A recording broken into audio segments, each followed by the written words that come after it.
नमस्कार.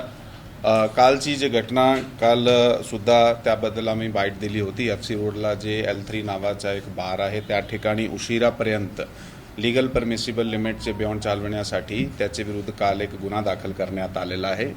हा गुन्हा शिवाजीनगर पोलीस स्टेशन या ठिकाणी 162/2024 त्यामध्ये भारतीय दंड संहिताची कलम 188 त्याचेबरोबर भारतीय दंड संहिताची कलम 120(ब) आणि त्याचबरोबर महाराष्ट्र दारूबंदी प्रतिबंध अधिनियम जे आहे त्याची कलम आहे 65E, 77, 79, 82 आणि 83. त्याचबरोबर बॉम्बे पोलीस ॲक्टच्या 33(1)W हा कलमाचे खाली सध्या गुन्हा दाखल करण्यात आलेला आहे. हा गुन्हा जे आहे ते 9 आरोपीचे विरुद्ध दाखल करण्यात आलेला आहे. त्यामध्ये आरोपी जे आहे जसा काल पण सांगितला होता की त्यामधनं 2 मूल मालक आहे, संतोष विठ्ठल कामठे, सचिन विठ्ठल कामठे. त्या 2 मूल मालकाने ज्यांना पुढे अग्रीमेंट करून ऑपरेशनल करण्यासाठी ज्यांना कॉन्ट्रॅक्टवर दिलेला होता त्यामध्ये उत्कर्ष कालिदास देशमाने, योगेंद्र गेरासे आणि रवी महेश्वरी म्हणून 3 इसम आहे. आणि त्याचेबरोबर त्याचा मॅनेजर आहे मानस मलिक. त्याचबरोबर तो DJ चालवणारा तिथला दिनेश मानकर. आणि त्या हे सगळे इव्हेंटला ज्यांनी काल रात्री ऑर्गनाईज केला उशिरा, हे जे बार चालवणारे आहे त्याचेबरोबर मिळून ज्यांनी ऑर्गनाईज केला अक्षय कामठे, ते अजून एक रोहन राजू गायकवाड आहे, तो पण ऑर्गनायझरमध्ये त्याचा सहभाग होता. तर ते हा 9मधनं 8 जे आरोपी आहे त्यांना सध्या ताब्यात घेण्यात आलेलं आहे, त्यांना अरेस्ट करण्यात आलेलं आहे. त्यांना आज माननीय कोर्टाचे समोर पेश करण्यात येणार आहे. तर सध्यापर्यंत झालेली चौकशीमध्ये ह्या माणसाने कसा रोल काय होता, कोणी ऑर्गनाईज केला आहे आणि किती वाजता ते आले, किती वाजता गेले, असे प्रकारची जे प्राथमिक माहिती आहे मला प्राप्त झालेली आहे. पुढचा तपास जे आहे ते सध्या चालू आहे. हो, जे व्हिडिओ आपल्याला त्यामध्ये दिसते, व्हिडिओचा पार्ट म्हणून दिसते, त्याबद्दल ते इन्व्हेस्टिगेशन सध्या चालू आहे. हे जे लोकाला आता अटक करण्यात आलेलं आहे त्या लोकांकडून तीच विचारपूस चालू आहे की नेमके ते व्हिडिओमध्ये दिसणारे माणूस कोण आहे. त्याचे आम्ही लीडमध्ये आहोत आणि जसाही तो आमच्या ताब्यात आले त्याच्याकडून अधिक विचारपूस करून असे प्रकारचे जे काही पुरावे आम्हाला त्या ठिकाणी मिळाले आहे, ज्या ठिकाणी आम्ही पंचनामा केला होता त्यांना पण सुद्धा आम्ही सील करून CA तपासणीसाठी पाठविणार आहे.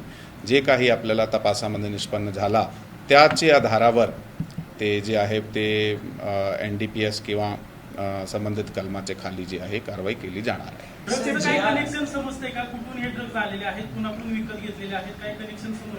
सध्यापर्यंत ज्यापर्यंत हे जे माणसाचे जो व्हिडिओमध्ये मला दिसत आहे त्याला विचारपूस केल्यानंतर हे गोष्टी आपल्या समोर येईल. हो, हे जे पेमेंट आहे ते 2 प्रकारचा झालेला आहे. एंट्री फीस आणि त्यांनी जे आत खर्च केला आहे फूड्स अँड ड्रिंक्सवर खर्च केलेला आहे तसे प्रकारची वेगवेगळी अमाऊंट आहे. जसा आत आपण पाहिला ते काहीतरी 80-85 हजारचे आजूबाजूचा जे खर्च झालेला आहे, तसा ते बाहेर जे काहीतरी 500 रुपये किंवा असे प्रकारची फी त्यांनी एंट्रीवेळी कलेक्ट केली आहे ते इव्हेंट ऑर्गनायझर. अल्पवयीनबद्दल आता ही आधी कसे कोणत्या दुसरे एक ठिकाणी होते, दुसरे कोणीतरी बार रेस्टॉरंटमध्ये होते आणि तिकडे ते या ठिकाणी त्याची एंट्री त्यांनी खूप इन्फॉर्मल पद्धतीने केली आहे कारण वेळाचे उशिरा केलेली आहे. मग तसे प्रकारच्या त्यांनी ते रेकॉर्ड वगैरे काही कलेक्ट केला नाही आहे, जसा की आधार कार्ड, ज्या वयच्या जे प्रमाणपत्र आहे.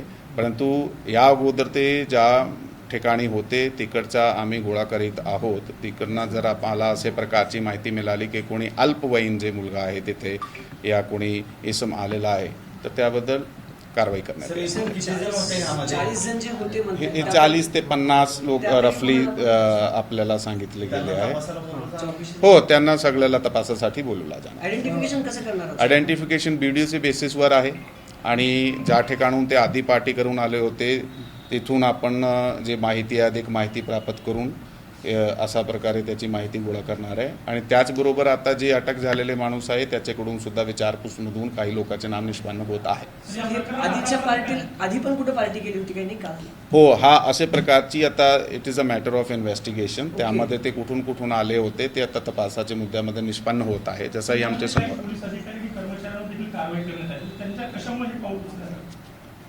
ही कसं आहे की वारंवार आमचे वरिष्ठ अधिकाऱ्याकडून आम्हाला आणि आमच्याकडून कनिष्ठ अधिकाऱ्याला वारंवार आणि अंमलदाराला सूचना देण्यात येते की एक जे लिगल परमिसिबल लिमिट आहे त्याच्या पलीकडे जाऊन कोणत्याही प्रकारची इस्टॅब्लिशमेंट चालू राहणार नाही आहे. आता त्या रात्री जे काही अधिकारी आणि अंमलदार या विशेष एरियामध्ये रात्रगस्तीसाठी होते त्याची हे जबाबदारी होती. त्यामधून काही हलगर्जीपणा झालेला आहे, ज्या लक्ष चुकला आहे त्यामुळे ते डिसिप्लिनरी ॲक्शन घेण्यात आलेलं आहे. यामध्ये 2 अधिकारी आणि 2 अंमलदाराला निलंबित करण्यात आलेलं आहे. पुढची चौकशी जी आहे ती आता सध्या चालू आहे. मागील महिन्यामध्ये याच बारच्या विरोधात काही तक्रारी आल्या होत्या, स्थानिकांनी त्या तक्रारी केलेल्या होत्या, त्याबद्दल काही चौकशी केली आहे का? पोलीस स्टेशनकडे सध्या स्टेशन आणि जिल्हाधिकाऱ्यांकडे दोन्ही ठिकाणी या तक्रारी केल्या. पोलीस स्टेशनकडे सध्यापर्यंतची अशी तक्रारीची नोंद जी आहे ते आम्ही अधिक चौकशी करून चेक करतो आहे, पण सध्यापर्यंत ती माहिती आमच्याकडे प्राप्त नाही आहे. जे काही असेल तर त्याच्यावर कारवाई करण्यात येणार आहे. जर ते आले असेल तुमच्याकडे आणि तरी पण कारवाई जर पोलिसांनी केली नसेल तर त्या तर संबंधित त्यामध्ये कारवाई केली जाणार आहे. तर we will hold an enquiry. जर अशा प्रकारची काही आधी तक्रारी आलेली आणि त्याच्यावर कुठल्या प्रकारचे ॲक्शन घेतलं गेलं नाही, will work upon that. ABP माझा, उघडा डोळे बघा नीट.